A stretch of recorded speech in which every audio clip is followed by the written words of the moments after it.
each one of you must be familiar with the term bank. As a matter of fact, the term bank has become a household name. As you know, a bank has got basically two functions to perform.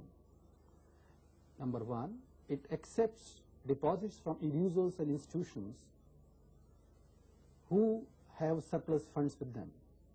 And two, it lends money out of such deposits to such individuals and institutions who really need them. Besides these two basic functions, a bank renders a number of services to its customers. On account of these basic functions and the various services provided by a bank to its customers, a bank is of great importance for a businessman. For instance, if you want to start a new business, you can go to your bankers, observe the necessary formalities, and get the money for the initial start of the business. In case you are already running a business, your banker will help you in making payments on your behalf and collecting payments on your behalf.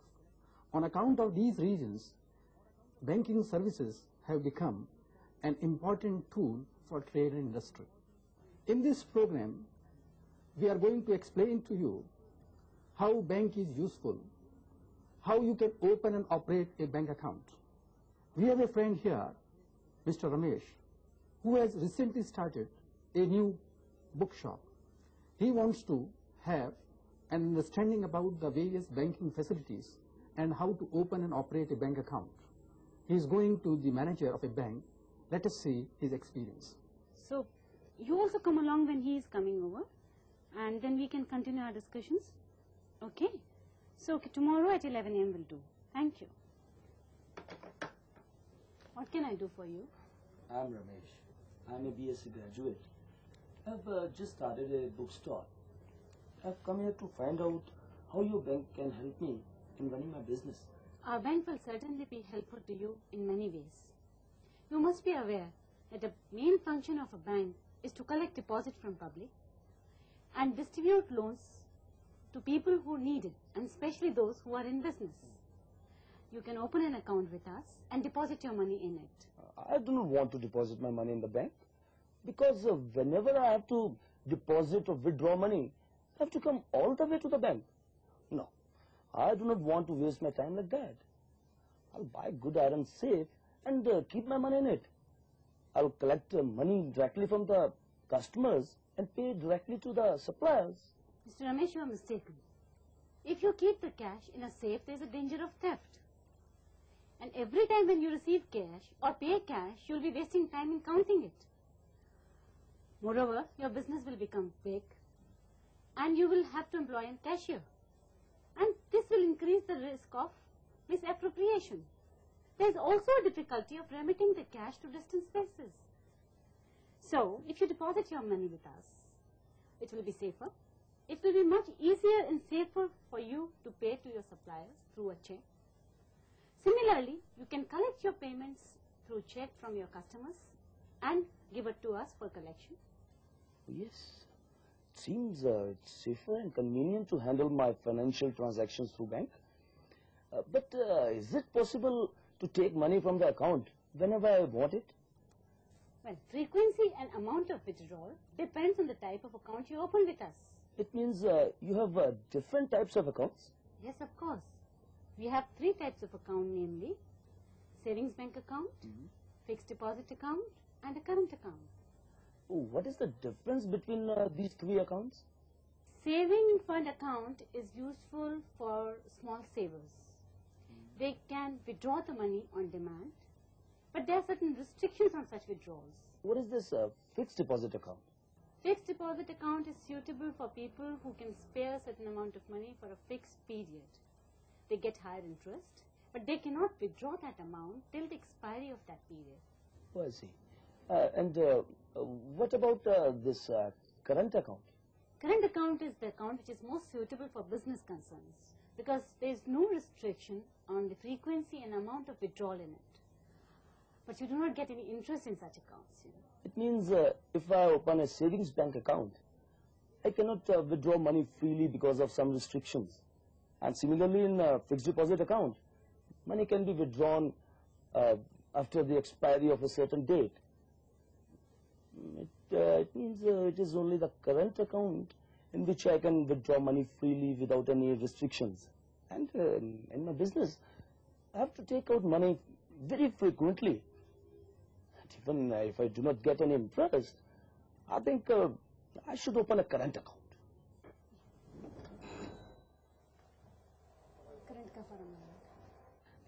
Please tell me the procedure. Here is the account opening form. In this, you have to write your name here, your specimen signatures here. Then again, there's this form in which you have to write the title of your account, the name, again as a specimen signature. And then you have to give us a reference of a person who is already known to bank and his address too, as an introduction. Introduction is a must to open a current account. What is the purpose of this introduction? When a person comes to open an account with a banker, he is new to us. We do not know about his name, address and occupation. For this purpose, we need a reference who can vouch for him. But why do you need specimen signatures? Mr. Ramesh, when you issue a check or send any document to the bank, we compare the signatures on such documents with those on the specimen card. And that is how we verify the authenticity of those documents, that they are not forged and they are issued only by you. Oh, I see. Is there any other formality? You have to make a minimum of rupees 500 as initial deposit. We shall allot you account number for reference. And we shall give you 3 books, namely a pay slip book, a checkbook and a passbook. Please tell me again. Give me a passbook. A pay slip book, a passbook and a checkbook. But what will I do with these all books, you know? Well, these 3 books have 3 different purposes. Let us take the case of a pay slip book. This contains number of printed forms in it. Each is being called a pay slip. This is used while you are depositing certain amount with the bank. It has, this pay slip has 2 sides. The left hand side is being called counterfoil and this is the main pay slip. When you want to deposit an amount with us, you have to fill it up, both the parts of course, the date here, the account number, the name of your account and the amount in words and in figure. And the person who comes to deposit the money has to sign here. With this pay slip completed and the amount you want to deposit, you will take it to the cashier. Cashier will put the bank's stamp and his initials. You will get back the counterfoil for your reference and record. So pay slip book is to be used for depositing money in the bank. Now please tell me the purpose of the checkbook. Checkbook also contains number of printed forms in it. Each this printed form is called a check. This is used while you withdraw the amount from your account. Now look at the checkbook. Here you write the name of the person to whom you want to make the payment, the date here, the amount in words and amount in figures. The account number will be referred here. And all this you have to be very careful in filling it up. Very, very careful. And in the end, you will write your signatures here. I get it. I shall use this checkbook for withdrawing the money. Now I want to know one more thing.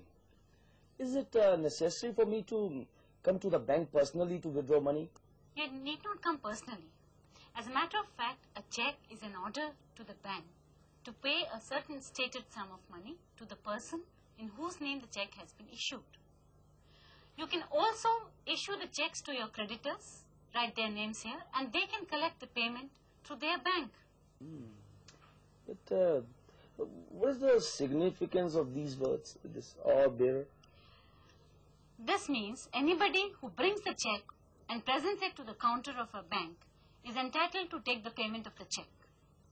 But if you want to make it certain to pay a particular person this amount, then it is risky. And you should cut the word or bearer, and by doing it you make it an order check. No, it seems it's not safe to issue the check. There's a lot of risk. It is not so. See, we take a lot of care in paying a check. First of all, we tally the signatures which are on the check and with those with the specimen card. And if there is a difference, we do not pay the check. Again, if it's an order check, and if we do not know the person, we ask for a proper identification and then only make the payment. You can ensure further safety by making it a cross-check by the time of issuing it. Crossing the check? What do you mean by that? Crossing of a check means putting two parallel lines at the left-hand side corner of a check. But I'm not getting the point. How these two parallel lines ensure the safety of the check? Let me explain it. You know, by putting these two parallel lines, you are crossing a check, and a cross check cannot be made payment at the counter. For this, your supplier will have to present it through a bank. And once a check, when presented through a bank, comes to us for payment, we will make the payment and clear it. Then only your supplier can receive the payment from his banker. In case of foul play, a check thus collected can be traced and money recovered. And that is how crossing ensures safety. It's quite interesting to know that crossing the check ensures so much safety. Yes, you're right. You can further ensure safety by writing something in between these two lines. For instance, you can write account pay. Now, this will ensure that the amount will be credited only in the account of the person in whose favor the check has been issued. Similarly, you can write the name of a bank in between these two lines, which will make that only that bank can collect the payment of the check. It means we can write something more in the crossing to ensure the safety. And if all these requirements are met, you pay the amount. Am I correct? Yes, in a way you are correct. But there are certain other reasons also when we do not pay the check, and it is called dishonoring of the check. Now, what's that? We generally refuse to pay when the amount in words differs from that of the amount in figure.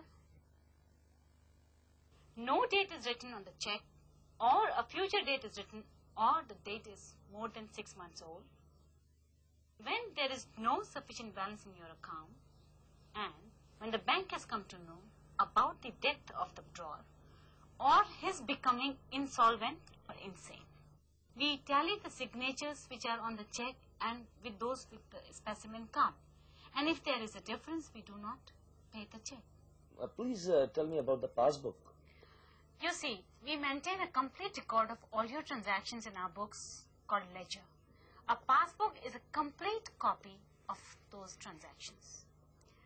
In current account, we issue a statement of account also from time to time, if so desired by the account holder. But is there any difference between passbook and a statement of account? There is no difference. They are just the same thing. Now you see, look at the performer. This is the performer of a passbook or a statement. It has various columns. This is date, check number, particulars, withdrawals, deposits, and debit and credit balance. At the time of withdrawal, we enter the date and check number here. The name of the person in whose name you have made the payment is written here. Amount is debited in the withdrawal column, and balance is worked out, and debit and credit is written according to the balances, whether credit or debit. Similarly, when you are depositing certain amount, that amount is entered in the deposit column, and other various formalities are entered in the same manner, and the balance is worked out. You mean that passbook shows all the records of withdrawals and deposits. But to get the transactions recorded in the passbook, I have to come to the bank every time whenever I deposit or withdraw the money. You need not do it. You know, depending upon the transactions in your account, you can send it once a month or so, and we shall record all the transaction of that period in your passbook and give it back to you. If you record them after long intervals, I think it will be difficult for you to rectify and identify the mistakes you may commit. No, this is not a problem. You know, every businessman generally has a cash book in which there is a bank column. In that bank column, whenever you are making a deposit or withdrawing certain amount from us, you are entering it in the bank column of the cash book.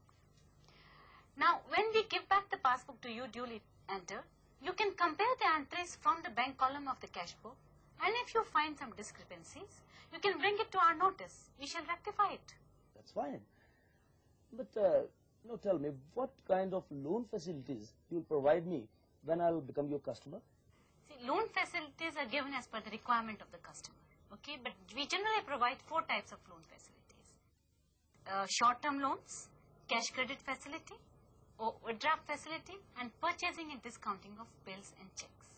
Please explain it in detail. In case of loan, the total amount by debiting the loan is credited in your account, and we charge interest on the total amount. In case of cash credit, you will be sanctioned a limit up to which you can borrow the amount. This is against the security of stock in trade. The interest will be charged in such accounts up to the amount of withdrawal on daily basis. But what about the overdraft facility? Overdraft facility is given in a current account where you can withdraw more than the amount you have deposited in it. And this is generally given for a temporary financial need to a certain amount for which we fix a limit. But we charge interest in that also. And how you will help me in discounting the bills? See, you can draw the bills on your debtors and present it to us. We shall discount those bills and credit the amount in your account. On maturity of the date of that bill, we shall collect the payment from the customer. So, depending on the requirement, I can use any one of these facilities? Yes. Now tell me, in the beginning you have told me that besides loan facilities, you also provide some other services to the customer. Please tell me about those facilities. We render various facilities to our customers such as collection of checks, bills and issuing of drafts, opening letter of credits, providing travelers checks, providing safe deposit lockers, and behalf of our customer issuing guarantees. Normally we charge some commission on it. That's very good. Now I've got a very clear idea about the various banking services and their usefulness to the business. I'd like to open a current account immediately. Please help me in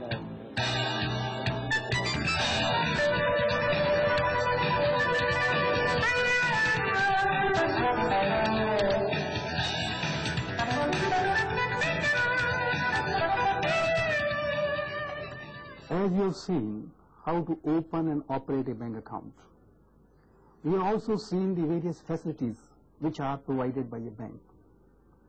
As far as the accounting aspect is concerned, all transactions with the bank are recorded by the businessman in his 3-columnar cash book having cash, bank and discount columns. All receipts are recorded on the debit side in the bank column of the cash book, while all withdrawals are recorded on the credit side in the bank column of the cash book. Periodically, the businessman sends his passbook to the bank for updating it. At the end of a period, he compares the balance as shown by his bank passbook with the balance as shown by his cash book. Normally, these two balances should tally. However, in practice, they rarely tally. In order to reconcile these two balances, that is the balance shown by the passbook and the balance as shown by the cash book, the businessman periodically prepares a bank reconciliation statement. This we are going to explain to you in another program.